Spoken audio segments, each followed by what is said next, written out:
Hello, I Hi. am Kevin Deveji, your host. Welcome to the American Business Podcast for the next generation. I am excited today. We have a great guest, Anthony Buonispino from Ally Tech Advisors. Anthony, welcome to the podcast. Well, thank you so much, Kevin. Thanks for having me. I'm glad to be here. We appreciate it. Well, today we'll be talking about different subjects, so we have a lot to discuss. Well, as a start, would you please introduce yourself to our listeners and our followers, please? Oh, absolutely. Yeah. I'm Anthony Bornaspina, founder and CEO of Ally Tech Advisors. We're a technical advisory firm with a boutique MSP and software division. We're a little different than a standard MSP. I personally hold two degrees, electrical engineering and computer science. Early in my career, I interned at I'll give you an idea, a little background, telephonics company where I helped design the first processor-based turret phone system. Bottom line, it was a highly reliable system. It got installed in the New York Stock Exchange. This is even before I started, college. Um, After that, I went into defense contracting. I did a lot of work there. Made senior engineer after only 2 years. Usually it takes like 10. I was eager to build something on my own, so I started a consulting business, and then writing custom software and so on. Eventually, LI Tech was born. And today we service like the legal, accounting, manufacturing firms, private schools, and so on. And the background in engineering and software has definitely helped me here, and gives me a commitment to delivering innovative, reliable, strategic IT solutions. I love what I do. That's amazing.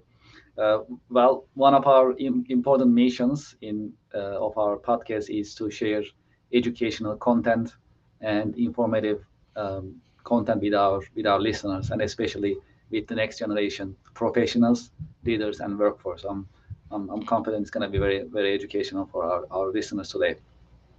Great. Well, also since you have 2 degrees and a lot of experience in technology, how did you choose your current career? And if you can also tell us about the most exciting and challenging parts of your career. Oh, yeah, I love technology. I always did. I always started very young age, playing with electronic parts and so on. Took apart things. Sometimes I was able to put them back together. But during my time, like as a defense contractor, I really developed a strong passion for computers and software. I once had what got me and started really into computers was that, and how I service my clients also started from there because I had a technician one time. I had a problem on the computer. He came over to me and treated me very poorly. He basically essentially made me feel stupid for not knowing the solution. The experience stuck with me, and I promised myself I would never ever treat a client that way. Everybody's an expert in their own field, and it's perfectly normal to rely on others to help in areas outside that expertise.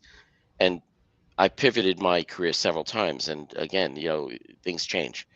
From electrical engineering, custom software, I regularly take time to reevaluate my direction on a regular basis, and I always keep a close eye on the industry trends. I try to stay ahead and ready to adapt when needed. One of the best books I've ever read was Who Moved My Cheese. It's a great book that really captures that mindset of always checking, how things are going, and if you're in a stagnant career, stagnant technology, or so on, you want to be able to keep moving. Absolutely, that's very important. Well, especially we are in touch with many different um, leaders of current generation as well as the next generation, as well as we are in touch with many different students, college students or high school Hmm. students, for them to uh, choose the right path and also design their career moving forward. It's not easy, and they always appreciate the insights that they can get from the leaders of today. So that's very important that you share with us those insights and your professional background. That's very critical. So recently, when we look at the business world in general, and as well as the challenges and developments, one of the popular subjects is actually AI. AI is changing our lives day-to-day basis as well as our businesses, and there is a certain level of adaptation of AI in business world right now. It's coming up, it's building up. That's what we are seeing. Having said that, what is your take for AI? How it's going to change our lives, our businesses moving forward? Oh, absolutely. Again, this is the reason I went into this career is that it's ever changing and there's always new stuff happening. AI, 80% of everything we now know is going to change. The remaining 20% is going to be enhanced by 1,000 times. We're entering a new intelligence age. All right, this is an age of automating thinking and decision-making processes. It's an age where knowledge is not just stored anymore in reference, but synthesized, analyzed, applied at unprecedented speeds. The winners in this age are going to be the ones to adapt the fastest. So, and that's what I've been like instilling in my company, um, and it's important to stay ahead. And for the kids and so on that are just starting out with this, it's important to realize that you need to keep ahead of this. You need to learn it. Internships are great. Also, we did a lot of that in the past, as far as bringing on interns. But definitely, way to go. AI is the future. Absolutely. Do you think AI will replace many different positions and occupations in the future? It's going to replace positions, yes, but it's going to allow those people that have been replaced to basically go to a next level. Okay, it's not going to, it's going to replace a position that might be dangerous work. It might be something that's repetitive tasks, but the people that it's replacing can be trained on basically and enhance their capabilities in other ways. The matter of, again, keeping an eye on the changes that are happening, embracing the change, trying not to be left behind. It's why it's important that you know, you always keep an eye on the economy, the technology, what's going on, and be ready to pivot. Yes, absolutely. Well, one of the questions that we get from the students and college students and next generation Mhm. leaders that we get is whether AI will replace our jobs or whether they can find positions in the future. So, the staying on top of AI is critical in that sense.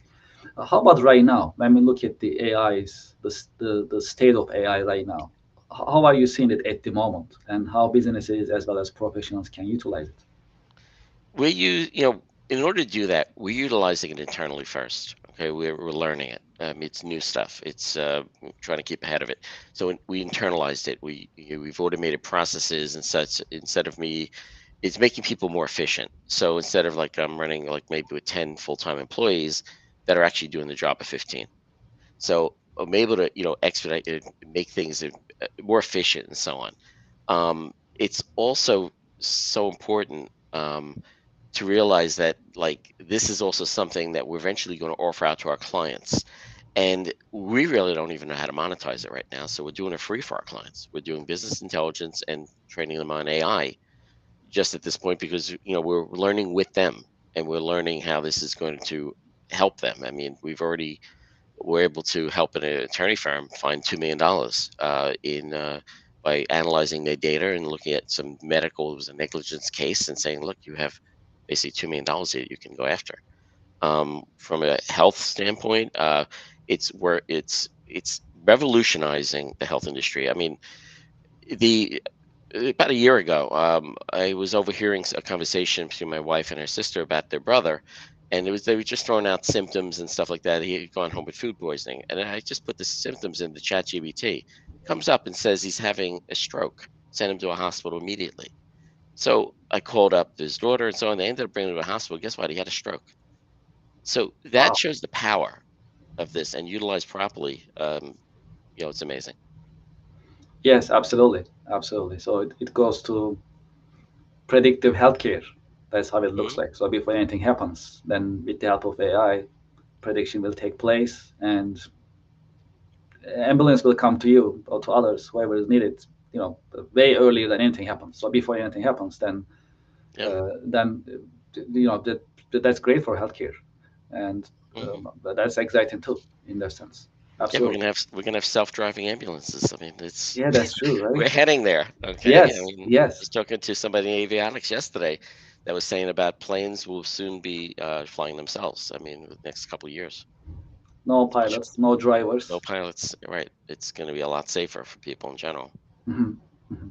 Yes, yes, absolutely, absolutely. These are really exciting conversation. I mean, when it comes to AI, like right now, especially, the sky is the limit. So we can talk about many different scenarios that Hmm. may that may really happen. So, as you mentioned earlier, one of your expertise in your company is cybersecurity. and you are working with different companies in different sizes and different institutions. Let's talk about cybersecurity a little bit. Uh, how it is right now in terms of your observation in the market that small and mid-sized companies and organizations are adopting different Mhm. cybersecurity measures. Um, how are you seeing it at the moment? Yeah, it's very important because the attacks are getting worse. All right, they're coming in from overseas. They're in AI enhanced attacks, so it's very important that companies take this very serious. Um, the best, when I approach a client and so when I look at what they have and I give them a gap analysis, but a layered security approach is the best to, essentially reduce the risk of a breach. And this includes, next gen firewalls, endpoint protection, your infrastructure, and the tools and so on. But it's a matter of also putting that all together with making sure your employees are trained and that they understand that, even with the best protections in the world, they are the, basically 98% of all breaches occur because of an untrained employee. So businesses must understand that and also invest the money necessary into that. Realistically, nationwide, I mean, you're talking anywhere between 3 to 11% of your revenue needs to be put towards technology and personnel that you need to help support that, meaning software, agreements, contracts, and hardware replacement cycles, keeping things up to date. You have to invest in, because I tell companies in general, we're all technology companies. I compare it to an attorney or like an accounting firm. You have those, all right. You may be paid $750 an hour for your attorney, and the thing is, it's important to have that. But you could do without that, an attorney or an accounting firm for a few weeks, a few months. Try to do that without your technology, you're down. Your productivity goes to zero. You're losing money, and that you're losing clients, and the problems that result from that. So I tell basic companies in general, they're technology companies, and they have to treat it as such. All right. The other part of it too is that I deal with a lot of different industries and manufacturing as well. They have to understand that they have to, use and comply with the cybersecurity standards and the industry standards and regulations for their industry, so that they, if they have those compliance and they, hold that to their company, it solves a lot of the problems. Because in the sense of from a security standpoint and also from an employee training, that's a requirement these days, especially for schools, having automated training.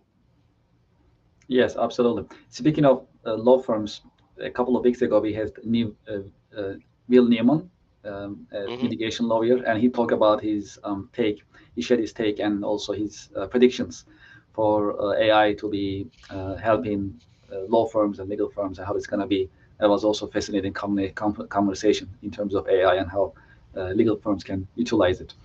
Yeah. And also when we look at cybersecurity, especially for businesses in general, how they can start making sure that they have cybersecurity measures in place. What is the how to start it and start implementing best practices? This goes back to what I was saying before. Everybody's an expert in their own field. If you're an accounting firm, an attorney firm, you're good at what you do.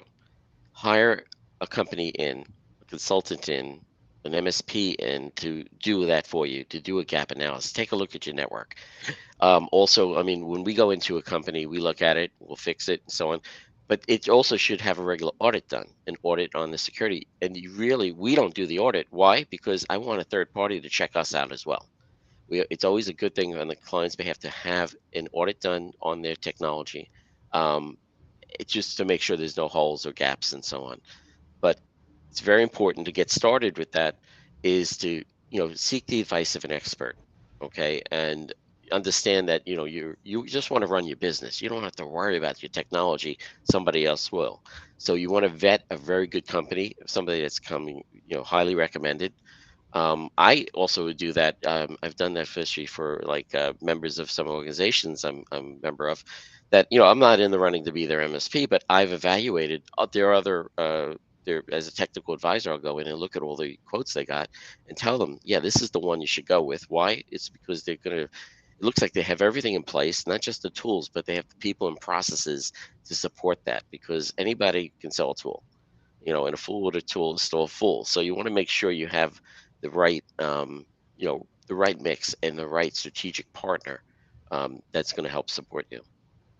Is there a certain interval in terms of how frequently they should do an audit for cybersecurity internally? That's a great question. It all depends on the industry and the, because some are more apt to get attacked than others, but a minimum of an annual audit should be done. The other one too, like we do ongoing, like PII and pen tests. It's a recurring, regularly, it's just ongoing continuously. So, and that gets reviewed quarterly by either us or the internal IT team, which we will work with them as co-managed. But it again depends on the industry. Some would you would want more often than others. Annual might be fine for some, but in some of the customers that I have right now, we're doing actually quarterly reviews. Yes, just to wrap up the cybersecurity conversation, can you tell us about the best practices that you have been seeing in the market for cybersecurity among your clients and other companies that you are interacting with? Yeah, best practices again, like for like schools I'm working with and so on, is following like Ed Law 2D, following FERPA, following NIST. As far as the compliance standards, but best practices, the number one thing is training your employees, and making sure that they understand that they are the front line, and when they get an email in and so on, that they have to be cautious about what they're clicking on. Even with all the protections and tools in place, things still get through, because there are things and tools that you should have in place to help, eliminate, let's say, 80 to 90% of the phishing attempts. But still, you're going to have issues. Things do happen, so that's why you want to have a trained employee. So that's the like number one thing you want to make sure happens. Wow, that's actually a great insight. Appreciate it. Well, let's talk about some predictions for 2025 and further. Uh, what are your predictions in terms of economy and job market overall? Well, if I had it really, if I knew exactly what was happening, I'd be definitely but it's very uncertain times. But job market, basically, I mean, 2025 and beyond, I can say this is that we're going to see a lot of remote and hybrid work. I know there's a back to work, initiative going on, but people have been spoiled. They already know and love to work remotely, or hybrid, have an office to go to. And, that will continue to normalize hiring beyond local boundaries, regionally and globally. Companies like ours, we're already leveraging global talent and stay agile and competitive. We're able to get talent from anywhere in the country or the world. And some of the people we're dealing with are really good at what they do. So we can go beyond our boundaries of, in our case, it's Long Island, New York. From the economy remains always uncertain, and it should always be closely monitored, not just in terms of how it impacts, your own business.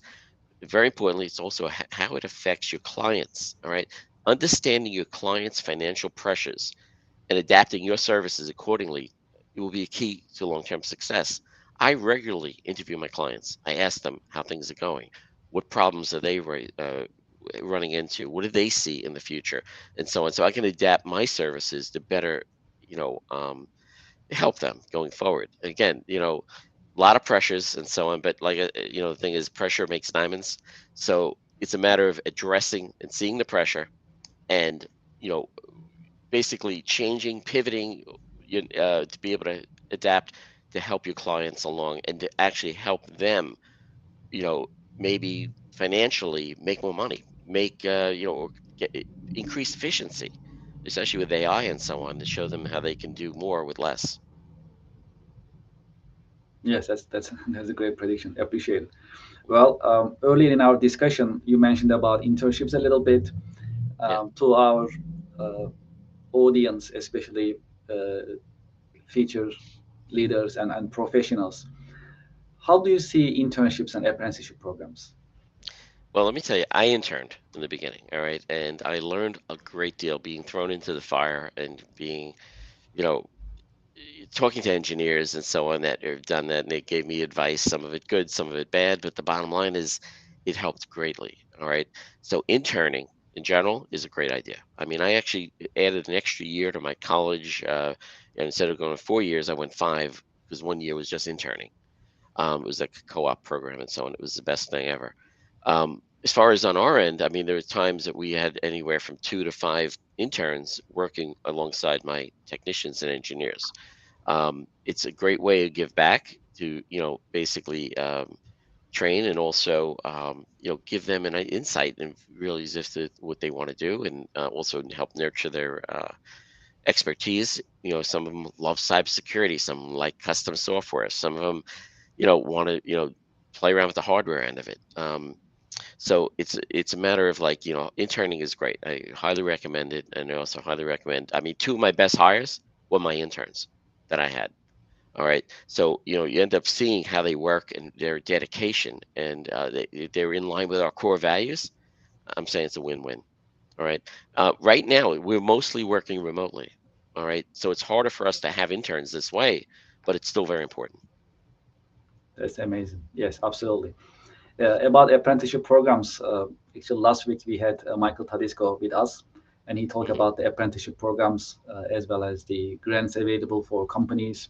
He also talked about the importance of internship as well. So it's critical for Hmm. next generation to get internship and prepare themselves for the business world. I think it's great, and I'm glad that I get also the similar feedback from you. So that's important. And when looking for internships and finding companies for internships, do you have any advice for the next generation? Well, when you're looking, I mean, one of the things is I've always had like schools contact me, or I contacted the schools one way or the other, asking them if they had interns or an intern program, which most do.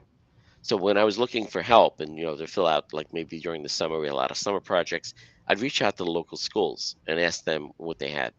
And also they had fairs typically we can go to and so on, where I can, you know, um, even sit down and discuss this with the students.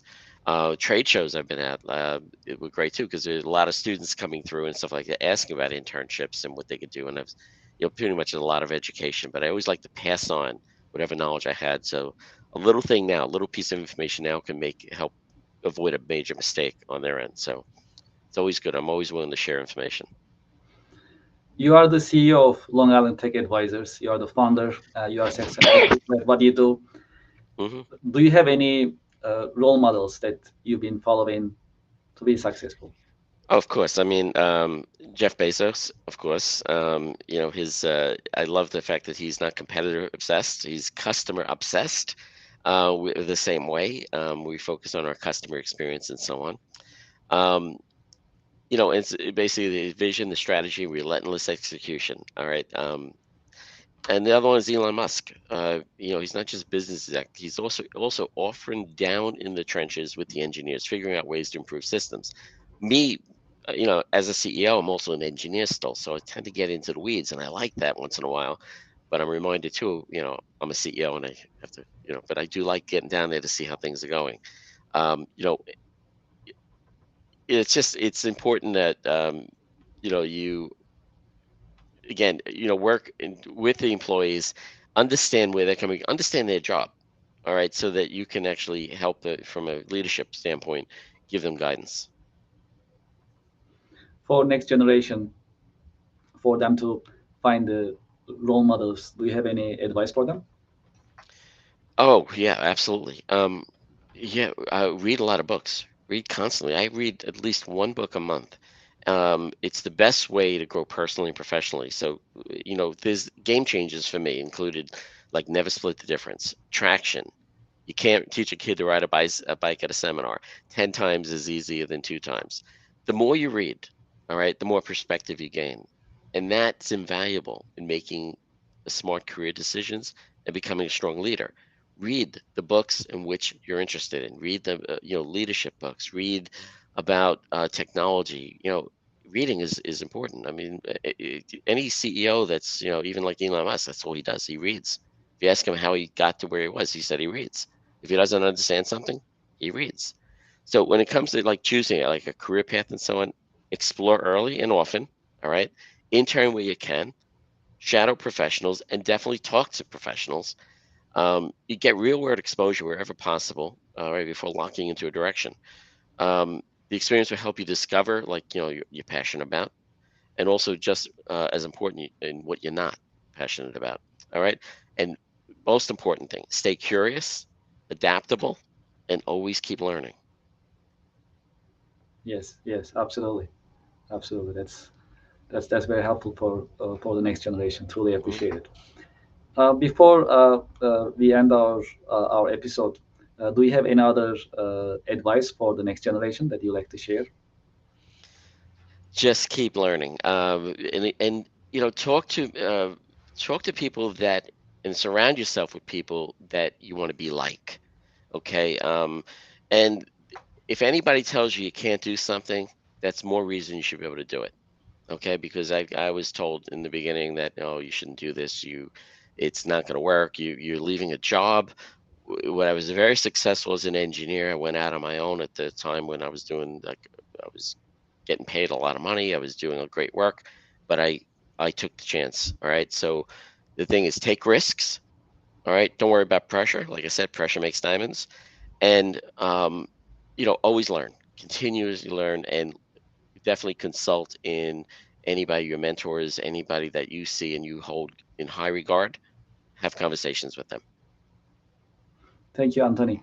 For our listeners to get in touch with your company, organization, how they can get in touch with you? Oh, the website, I'm sure, litechadvisors.com, or just, give me a call. I'd be more than happy. My policy is, our core values and our prime directive, because I like Star Trek, all right, is help first, sell later. Okay, and with heart, and heart is an acronym for our core values. But the thing is, I will always give 15 minutes of free advice to anybody that asks. Somebody calls me up, it might be a company that's too small for us and it's not. But what I did, like even yesterday, I've spoken to a, a prospect that way too small for me, but I gave him advice, and he says the two nuggets of advice I gave him were invaluable.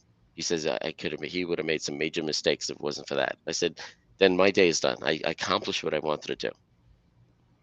We appreciate it, Anthony. Mm. Yes, that's very gracious of you, and it's been very helpful for all of us, for our listeners, to us as well. Thank you very much for joining us today in your busy schedule, and also, looking forward to having in our next episodes because there are more things to talk about as well. Thank you so much, Kevin, for having me. Really appreciate it. And to our audience and listeners, thank you very much for joining us today. Me right for the American podcast, business podcast for the next generation. Please join us. Also, please follow us in YouTube, LinkedIn, Twitch, Facebook, and looking forward to seeing you at our coming episode for the American Business Podcast for the next generation. Thank you very much. Have a nice day. Thank you.